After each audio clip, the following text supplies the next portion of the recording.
Mummy શું બનાવે? Chocolate બનાવું છું. શેના ફ્લેવરની? પાન ફ્લેવરની. જો એની માટે મેં આ નાગરવેલના 4 પાન લઈ લીધા છે.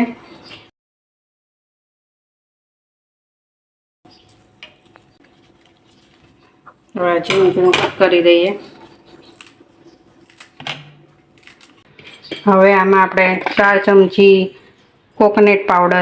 કોકોનટ લેશું.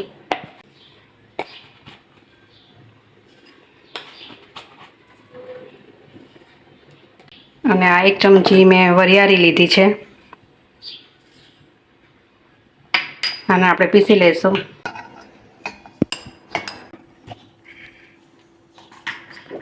હવે આ સરસ પીસાઈ ગયું છે. જો આ મસ્ત પીસાઈ ગયું છે. હવે આની અંદર આપણે ગુલકંદ ઉમેરીશું.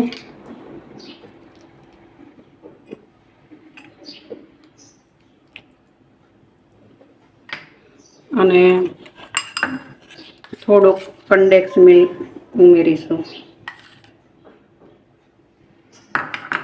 મિક્સ કરી દઈએ.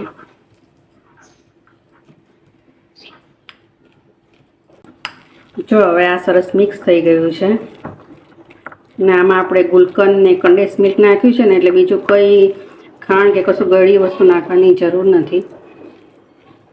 આનો ટેસ્ટ બહુ સરસ લાગે છે. હવે આપણે આ ખજૂર લઈ લઈશું અને એમાંથી વચ્ચેથી જે થળીઓ બી હોય છે એને અલગ કરી લઈએ.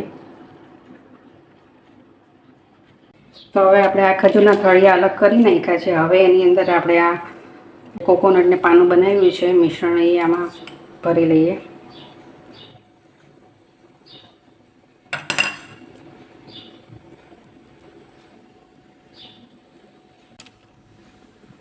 આપણા ખજૂર પાનું ફિલિંગ થઈ ગયા છે. હવે આપણે આ ચોકલેટ એક બાજુ મેં મેલ્ટ કરી હતી ડબલ બોઇલમાં, તેમાં આપણે ડીપ કરીને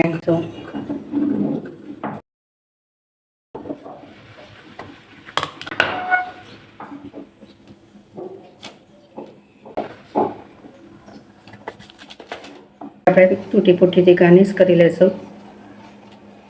અને હવે થોડી વાર ફ્રીજમાં સેટ થવા મૂકી દઈશ. ખજૂર પાનની ચોકલેટ તૈયાર છે. તો એક કટ કરીને બતાવું તમને.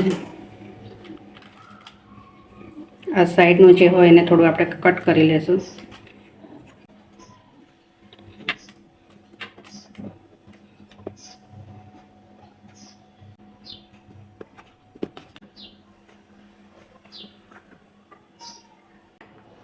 જો મારા ઘરે તો આ ચોકલેટ બધાને ખૂબ જ પસંદ આવી છે. બનાવી ભેગી થોડી ખવાઈ પણ ગઈ. તો તમે પણ એક વખત જરૂરથી બનાવજો. આ ખજૂર પાન ને ગુલકંદની ચોકલેટ બધાને ખૂબ જ પસંદ આવશે. મને કમેન્ટ કરીને કહેજો કે કેવી બની. જય શ્રી કૃષ્ણ.